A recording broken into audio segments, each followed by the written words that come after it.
今回は大宮駅から池袋駅に埼京線経由で歩いていきます。今回もいつものように駅タグを取りながら駅と駅の間でウォーキングをしていくというスタイルで歩いていっています。今回は埼京線なので東北新幹線、上越新幹線、北陸新幹線の高架と一緒に走っている埼京線の下を歩いていくと、そういう感じになっています。埼京線は駅と駅の間が短いので、短いって言っても 2,3 キロあるんですけれども、2、30分歩いたら次の駅にたどり着くということができますし、駅前に結構お店があるので休憩しながら進めるところがいいと思いました。駅タグもすべての駅に揃っているので楽しみながら歩いていくことができます。では本編をどうぞ。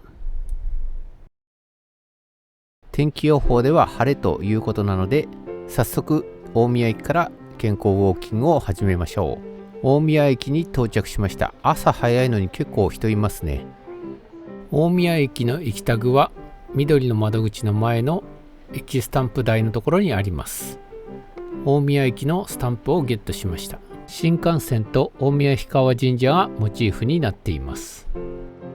次の駅までは 1.9 キロ26分となります。江戸時代の五街道の一つである中山道を歩いて次の駅に進んでいきます。北与野駅に到着しました。新幹線の高架下に駅が作られています。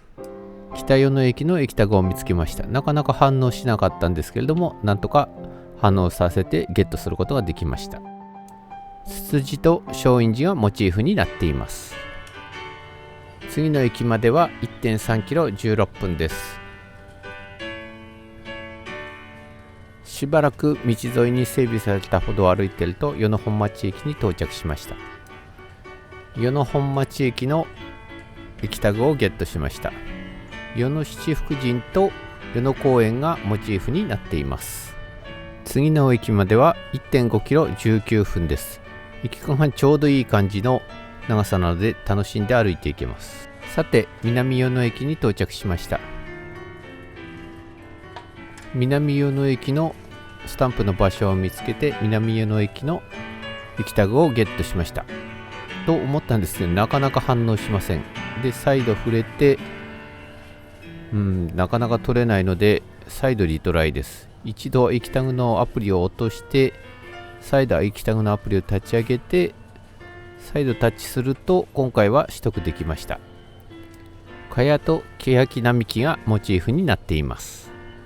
次の駅は 1.8 キロ21分となります。新幹線の高架沿いを歩いて中浦和駅に到着しました。改札口の横にスタンプ台がありました。ここは普通のスタンプがありますけど、駅タグにすごい矢印が向いています。駅タグをゲットしました。中央市場と別所沼公園がモチーフになっています。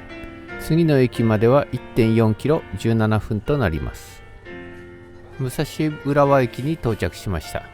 武蔵浦和駅の駅タグをゲットしました。武蔵野線と埼京線がモチーフになっています。次の駅までは 2.5 キロ30分となります。北戸田駅に到着しました。北戸田駅のスタンプをゲットしました。自然学習センターとグリーンパーク、あと戸田マラソンがモチーフになっています。次の駅までは 1.5 キロ17分となります。戸田駅に到着しました。戸田駅の近くですね。ここ2つぐらいの駅はもうスタンプ台が結構シンプルに綺麗になっています。戸田駅の駅タグをゲットしました。郷土資料館と図書館と音楽祭がモチーフになっています。次の駅までは 1.5 キロ17分となります。戸田公園駅に到着しました。戸田公園駅の駅タグをゲットしました。戸田公園大橋と戸田橋花火大会がモチーフになっています。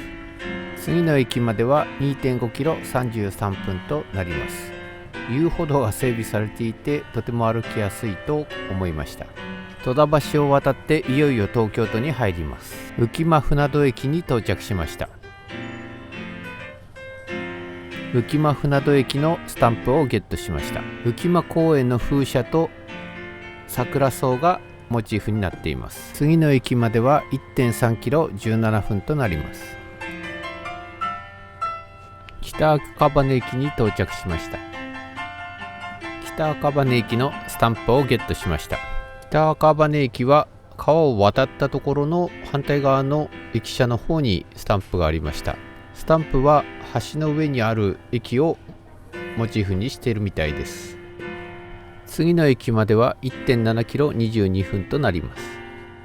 赤羽駅に到着しました。赤羽駅の駅タグをゲットしました。旧岩淵水門と桜がモチーフになっています。次の駅までは 2.3 キロ28分となります。十条駅に到着しました。十条駅の駅タグをゲットしました。盆踊り大会と商店街の十条銀座をモチーフにしています。次の駅までは 1.5 キロ約19分となります。板橋駅に到着しました。板橋駅の駅タグをゲットしました。まさしく板の橋ですね。板橋をモチーフにしたスタンプになっています。次の駅までは 2.2 キロ28分となります。池袋駅に到着しました。池袋駅の駅タグをゲットしました。フクロウ劇場がモチーフになっています。それでは今回のウォーキングを振り返ってみましょう。大宮駅は前回の動画でスタート地点に使っていましたけれども、今回は埼京線沿いという形なので、大宮駅から早速分かれたルートで池袋駅の方に向かうことになります。埼京線でいつもは通り過ぎてしまうような各駅をウォーキングしながら歩いたことで、周辺の地域だったりとか、あれですね、隣の駅まで行く遊歩道の状況だったりとかを見ることができて、新しい発見を得ることができました。今回の埼京線沿いですね、ここは新幹線の高架の横になるんですけれども、そこに遊歩道が整備されているので、駅と駅を歩く今回のような駅タグウォーキングにはぴったしの路線だと思いました。駅と駅の間も、1.5 キロから 2.5 キロぐらいの間隔で駅が設置されているという状況だったので、30分とか歩くと次の駅に行けるというところで、途中でやめるとか途中から始めるとかっていうしやすいルートだと思いました。ぜひ皆さんも使ってみていただければと思います。いかがでしたか？動画を気に入りましたらいいね、チャンネル登録をしていただけると励みになります。